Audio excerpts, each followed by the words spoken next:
Another test in Perth, which is fantastic. Rich history here. A number of victories and close games and sellouts on the Saturday the 19th, is it, or 18th? Saturday the 18th at 4:45 Western Standard Time. So my experience here was a sellout. The last game here, I think, in 15. And previous to that, every other game's been a sellout, which is fantastic, and it really displays the passion of Perth football people. So added to that, the sentiment, the last AFL game at Domain Stadium after a long period of time. So there's a lot to like about what's coming up, and we really encourage everyone to get there. The best players in Australia will be there. The qualification is all Australian previous to this year, and also the current team that will be announced. So imagine, Dustin Martin, I think, would probably be all Australian, so he's pretty exciting. And you've got the players of calibre of Rory Sloane that really want to play and have committed, and everyone that's been a previous All-Australian. So the other thing that it clearly has produced is fast, attractive, flowing spectacle, and I think that's why everyone gets behind it, and it's really exciting. So it's really my third series now. Experienced this series in Australia, the series overseas in Ireland and New York, and then to come back and get involved with Chris Scott again. From mine, it's just a lot of great people involved, and an opportunity to work with the best coaches and players in the game. And I've been in it a while, but it takes me out of my comfort zone, really. You get a bit uncomfortable and all your insecurities come out, but you got to dive deep, and you got to work hard and try and earn the respect of the best coaches and players in the game. So that's what it does for me. So I'm happy to take any questions, and if there's none, I'll hand you over to Andrew and Nathan, which would be nice. So. Do you encourage your players to get involved in this type of experience if they get the opportunity? Yeah, 100%. Certainly the year Nathan played, and he'd had a super year. And as special and as important he is to us, and all our players are,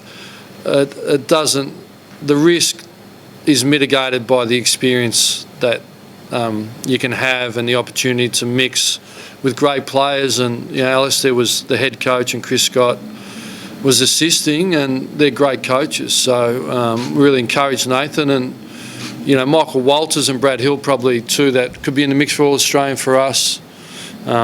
Michael's out injured now, but if Brad Hill was to get nominated as an All Australian, we would encourage him to play, because it's a wonderful experience.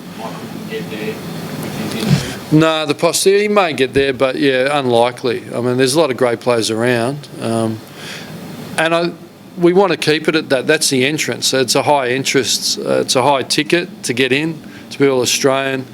We want it to be coveted. We want it to be really valued, and Alistair did a really good job with Gillon McLaughlin of regenerating the series along with the Irish. So we aim to continue on and build on that momentum. When you walk in that door and you've got the stars and the best players, what's it like from a coaching perspective when you're looking at here's a game? Yeah, as I said, it's I don't know about intimidating, but it puts you on edge a little bit, and you want to work hard and earn their respect and build the relationship. So there's enormous. They self-manage, to be truthful. Clarko set the game plan, and we just helped manage that. But the players drove it. They drove how they want to represent Australia, training on and off the field. They took ownership of their behaviours, and I'm sure that will happen again. So that makes it pleasurable when there's such high performers and great preparers. There's a couple of retiring greats that played back in 2015, Bonch and Nick Rewalt. Would you like to see one or both of them play this? Yeah, I certainly can't conduct selection, and Chris Scott and myself will get together along with the appropriate people. But it was a great blend of youth and experience last year. Those old heads, I think we've got Andrew here who was virtually best on the ground at Croke Park, and Nick Rewalt wasn't far behind him, so that youth and the experience. I think if they were keen, and they're great leaders, and we would love to have them on board, but we need to work through that yet. Is it a player's decision, Ross, or a club's decision as to who plays? I can only speak once they're selected. If there's any risk of, not risk, but I think if they're fit to play, I would envisage that it's the player's decision.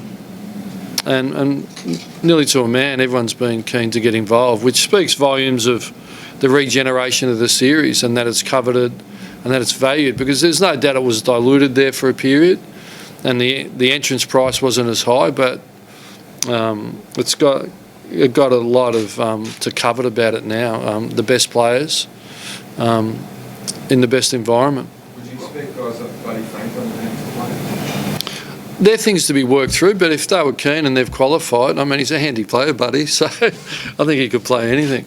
Ross, is there anything you've taken and you've used in the normal AFL, like either from a player or one of the other coaches, but not bad? I hadn't quite thought of that or looked at it that way. Yeah, certainly from to engage yourself with your peers, and Alistair's at the top of his game, and so is Chris Scott. It was more some of the experiences we saw with player preparation. Joel Selwood and Harry Taylor, we'd played a game and everyone was asked to do a recovery run when they went out and ran 7 kilometres. So you got an insight into the mindsets and what you're up against. You can take that back and share that with your own player group. You know, how fanatical some of the players are out there and what you're competing against. Yeah, it's a real insight and it's an opportunity.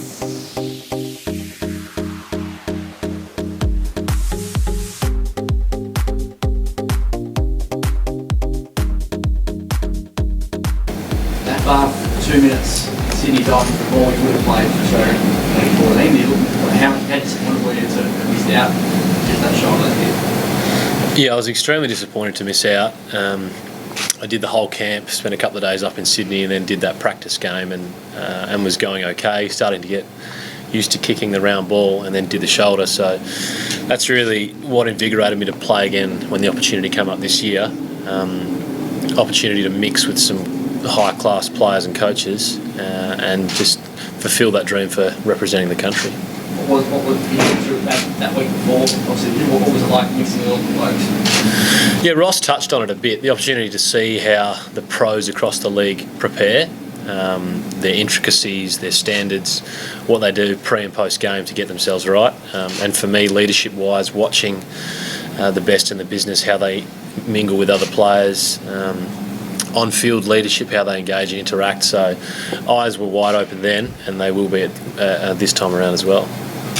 So as we touched on, it's been a few years in May. You hasn't like the shoulder 1 year, the next. How keen have you been to really get out there? Yeah, I missed a lot of footy last year, and I'm just starting to get back towards some form at the back end of this year. So I'm pretty keen to play on as much as I can and keep that touch up. I'll get together with Ross and Jason Webber, strength and conditioning coach, and really map out what the off-season, pre-season program looks like. So I'm in good physical condition when the opportunity comes around to play international rules in mid-November.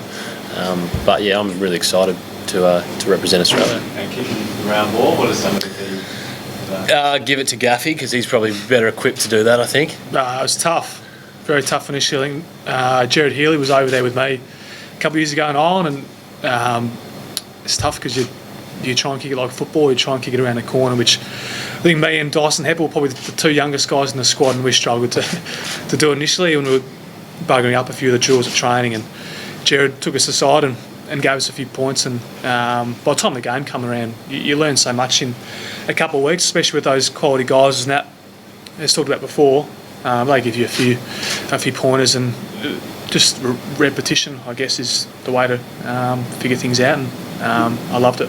You could name sort of three things you've got to have to be successful at it. What sort of things, what ingredients do you need?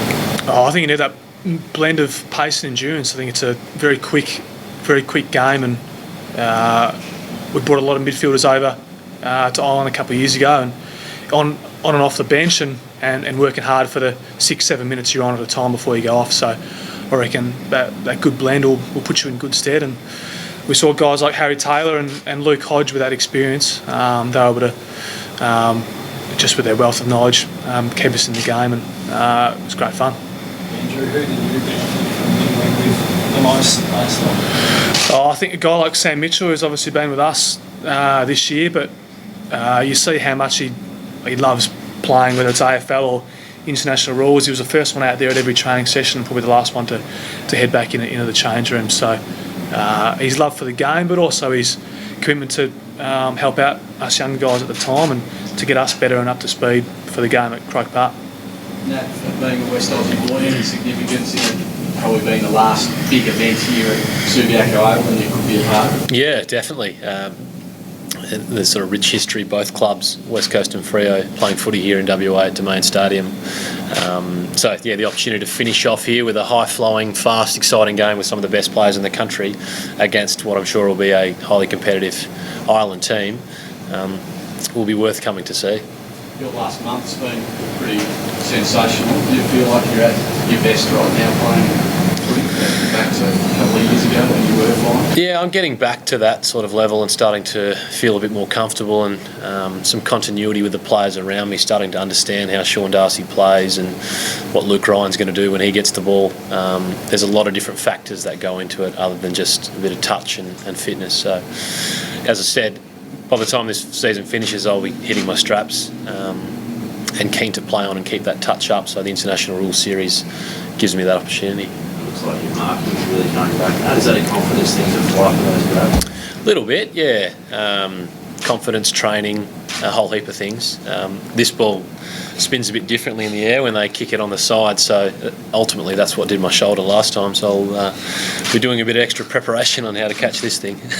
How does everyone get on, guys? I mean, what's it like, sort of bringing all of that great talent all together at once?